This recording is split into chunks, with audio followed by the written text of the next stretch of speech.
What's up guys? So ayun guys, shoutout nga pala sa mga single father na walang anak, mga kabuti. What's up nga pala guys, ako nga po pala si NS Smith TV guys. So ayun guys, ipapaliwanag ko sa inyo guys kung paano nga ba kumuha ng driver's license, pero temporary lang to, at saka conductor license. Sa halagang 2,870 lang po yung nagastos ko.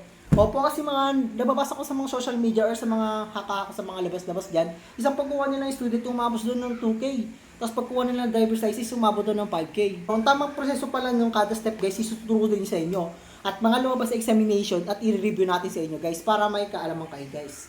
So ayun guys, bago ang lahat guys, papakita ko muna yung certificate ng TDC ko at PDC. Ito yung theoretical driving course at saka practical driving course. Ito po yan.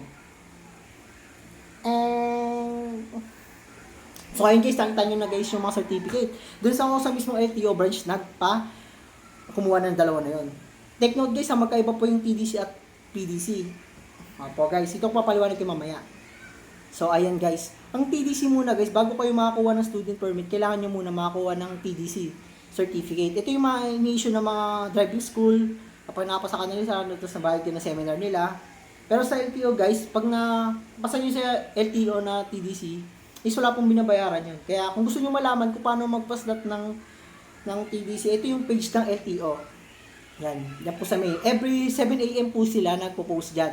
Opo, take note po, every Friday po yan. Kailangan maaga kayo guys kasi limited slot lang yun guys. At ganito yung email na magsisend sa inyo kapag nakakuha kayo ng slot. So ayun, nakakuha na kayo ng slot yan.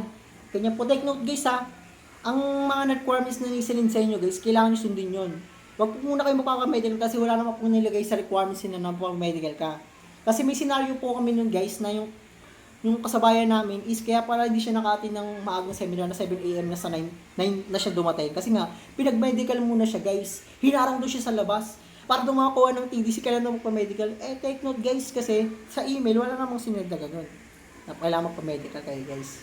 No guys, sa pagkukuha ng TDC guys, di muna po kayo magpa-medical. Take note yun guys. Kasi dito na papasok ang discount. Kapag marami kayong kasama nyo, nag-TDC doon, pwede kayong kung mabit kayo ng 16. Pwede kayong pa-medical sa labas dyan. Discount na yun, 250 isa.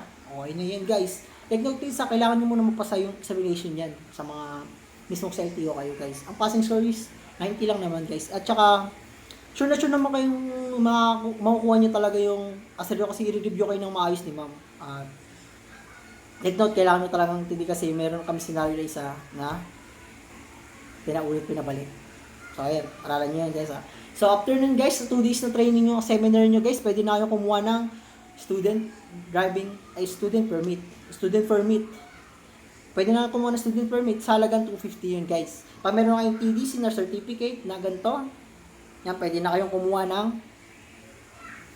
student permit. Sa mga driving school, ganun din yun guys. Kapag may student, may TDC na kayo, pwede na kumuha ng student.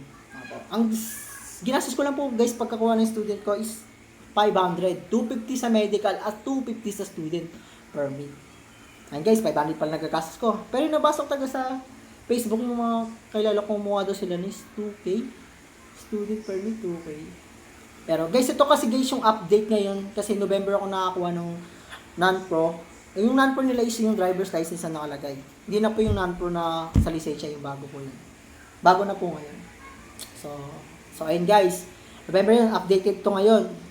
So, ito na yung 2-step na kailangan nyong makuha. Ito na yung practical driving course. Pwede kayo mag-driving school ulit. Kapag gusto nyo makakuha ng certificate na practical driving course, pwede kayo mag-aral sa mga driving schools or sa mismong LTO branch. Or kung gusto nyo malaman ng take note guys ha, ang pagkuha ng mga slot na to is sa online guys, hindi kayo automatically pupunta sa mismong LTO para lang mag-aral ng theoretical. Hindi po ganun guys. Kasi may mga scenario nun guys na pupunta sa mismong LTO para lang makakuha ng slot daw, pero hindi sila pinapakasi nga. Pinapaliwanag sa kanila na online talaga lahat ng process. Take note guys ha, kailangan nyo magpa-slot muna bago kayo muha ng ganon. Ito na yun guys. Ang practical driving course naman sa LTO na slot is every Saturday, 7 AM ng umaga.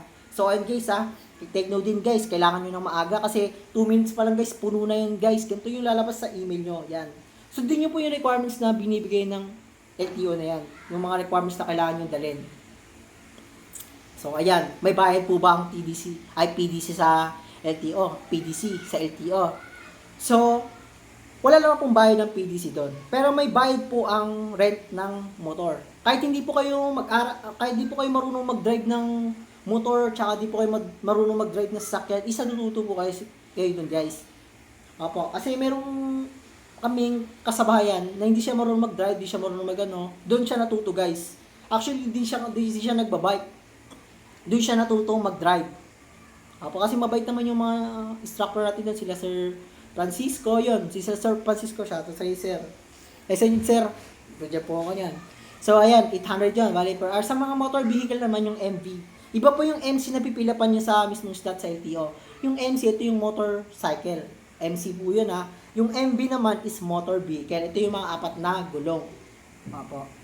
Magkaiba po ang price ng pag-arkila doon. Is yung sa apat na gulong is 200. Tapos sa motorcycle naman is 100. Opo. Madadrive yun din is manual, semi-manual, automatic. Opo. So, ayan, pag nakakuha po yung certificate, ano pa yung ulit lalabas? Ayan po. Price screen po yan. Tsaka ito po yung mga video ng mga senaryong nag-drive po ko. O, yun yung sa ato, di ba? Di ako marunong din talaga mag-drive ng manual, pero doon ako natuto. Take note guys, sa 1-day process lang yun, guys. So, ayun guys, meron na kayong practical driving kasi kukunin din niyo yung mismong instructor nyo, yung sa mismong wala na kayong TDC kasi nga, yung TDC, kukunin nyo ng mismong original sa mismong ITO para makakuha ng student permit. Ayun po yun. Ayun na, meron ka ng practical driving driver certificate. Maghintay ka na lang ng 1 month para makakuha ng non-pro, ng driver's license. So, maghintay ka ng 1 month. Naisip-isip ko kasi guys, sayang naman yung medical, tsaka pwede mo naman i-photocopy, kaya kumuha ko ng conductor license. So, ito yung proseso kung paano kumuha ng conductor license. Ang first step na kailangan yung gawin is mag-PM kayo sa mismong page ng LTO. Sa mga kahit anong branch ng LTO, basta nagti-theoretical na conductor. So, ayun, mag-chat kayo sa Messenger, Viber nila. May kita kayo sa page nila. So, ayan, mag-receive lang kayo guys at lagi kayong ng post nila. Or i-chat nyo yung mismong page para makakuha kayo ng slot ng mga ganung bagay. So, ayan, nagitay ako ng ilang oras kasi every Saturday din sila nagpo-post. Kasi yung kami, yung nag-theoretical kami mismo sa conductor is Saturday, 7 a.m. 1-day process lang yun guys. Tuturo sa inyo yung mga ganun din sa theoretical, ganun din yung tinuturo eh. At take note guys, bago kayo makakuha ng certificate, ang kailangan nyo rin talaga makapasa sa pinaka-final exam. Ayun yung 1 to 25. Bukod din dun sa exam doon na 1 to 40. Kailangan nyo din makakuha ng 36 mga ganyan po. Ayun yun. So ayun, 1-day process lang yun. Nagkakuha na ako ng conductor license. Sa halagang 685 yung gantong lisensya, tapos examination 100. Umabot na yung 785 bata. O tama, 785. Tapos naman yung sa nagastos natin 785. Ayun lang.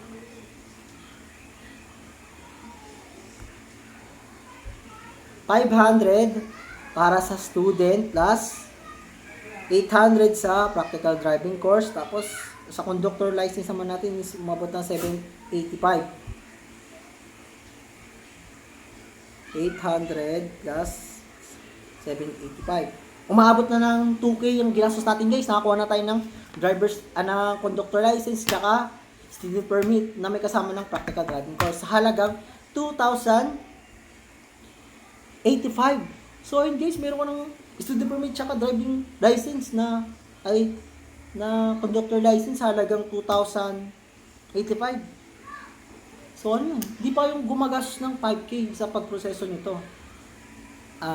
Dito rin guys, kapag nag 1 month na yung, ito na yung fourth step natin guys. Ito yung tinatawag na kuha ng lisensya. Kasi nakakuha mo na yun, nakapag 1 month na yung student mo. Take note guys kailangan nyo lagi mag-pass-dat kung gusto nyo kumuha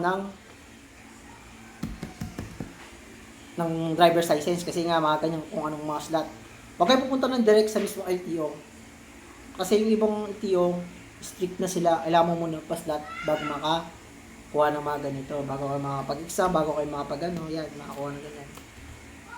So ayun guys, ito yung mismo nakakakaba. Ang pag-exam. Ayun na, 1 month na yung student mo ha. pwede mag-exam nun. Ang first step nun is verification ulit. Sa window 1, window 2, hanggang window 3. Di sa window 1, verify yung mga requirements mo. Kailangan may practical driving certificate nun. Kailangan original yun. Na ibibigay mo sa LTO. Tapos isang valid ID. Tapos, yun na. Doon ka na sa second. Kapag na-approve na yung 1 mo, doon ka na sa second 2. Ayun na guys, second 2 na. Yun na, pipicture lang ka ulit. Kung gusto mo ipaunibago yung mga pirma mo, pwede mong ibahin yun. Tapos yung mga mukha mo, pwede mong palit yun. Tapos ito na yung sa third step na pagkuha ng driver's license. Ito yung third step na kailangan nyo ipasa yung examination. 1 to 60 lang naman yun guys. At mamaya yung papaliwanag ko sa inyo guys yung mga lumabas sa examination sa akin after nito makakuha ko ng driver's license. Doon na yung sa pinaka last video natin guys na sasabihin ko yung mga nalabas sa sagot sa akin. Ito yung mga napanood ko yun sa YouTube nalabas sa examination ko. Pero iba sa mismong theoretical nyo talaga ano yung sagot eh. Sa mismong pinag-seminaran nyo, dyan nyo talaga matututo yung mga sagot doon. Sa awa ng Diyos, ayun, nakapasa na ako. 1 to 60, naka 49 lang ako guys. Kinabahan pa yun guys ha, 49. Kasi nagulat ako at na-shock ako. Kasi yung exam na lumabas doon is yung ang lalim. Yeah, ito yung examination na pumas. Kasi mag-email agad yun guys kapag minsan na-fail kayo. Mag-email sa inyo kung ilan yung score nyo or ito yung ano nyo, yan. Kita nyo na lang guys, ayan. So ayan, sa fifth step na tayo, nakapasa ka na sa examination. Dito lang guys is magdadrive kayo. Ang RK lang nga dun guys is 250. 250 siya sa motor. Eh yung akin kasi may A1, may tricycle. May semi-manual, tsaka may manual na tricycle. So ang ginastos ko din is 450. Yung kailangan nyo guys mapasa yung obstacle. Tsaka guys, galingin nyo yun sa pagdadrive kasi yung kinabahan din ako yung una eh.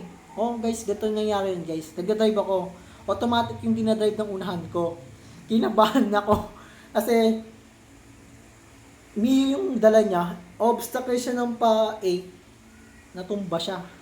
Kaya yung buti na lang yung second ko na try ng motor, kinabahan ako kasi nga tricycle yung ano ko eh. Tricycle yung manual siya, wala siyang sidecar na ano.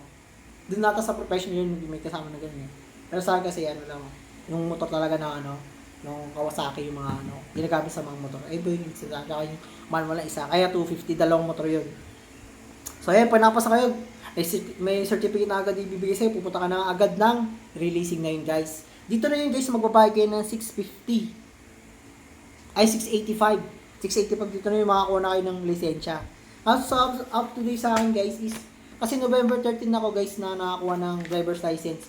And sad to say guys, wala na silang gantong plastic ID. Kaya maghintay tayo ng next year para makakuha ng plastic ID. So ayun guys. Bago ang lahat guys is follow and like nyo muna ako sa aking page. Para at i-share nyo na dito guys para magdagdag ang kaalaman ng kada step ng mga kukuha ng driver's license at student permit. Sa halagang ganong presyo lang guys. Wait lang guys, kukwentahin natin sa gantong presyo lang ha. Kapag hindi ka kasama yung conductor license mo is, di ba, ang pag ito pinaka gastos ko lahat is 2,875.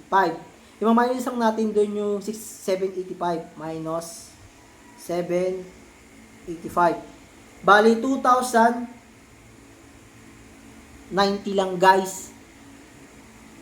Meron ka ng driver's license.